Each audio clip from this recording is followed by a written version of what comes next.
Hi friends, చూడండి నేను ఉలవలు అయితే మొలకలు కట్టేశాను అనమాట. చూడండి ఎంత బాగా అయితే వచ్చాయో ఉలవలు.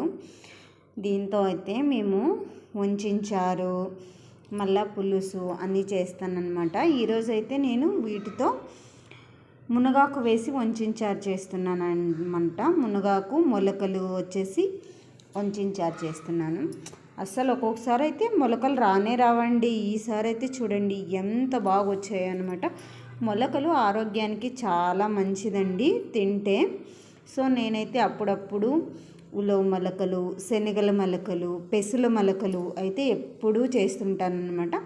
పెసల మొలకలు అయితే కంపల్సరీ, ఎందుకంటే మా పిల్లలకి స్నాక్స్గా ఎప్పుడూ మొలకలే ఇచ్చి పంపించమని చెప్తారు కాబట్టి పెసల మొలకలు అయితే ఎప్పుడూ చేస్తామన్నమాట. సో చూడండి ఎంత బాగా వచ్చాయో మొలకలు. మీరు ఎవరైనా ఈ మొలకల్ని ఇష్టపడతారా? ఈ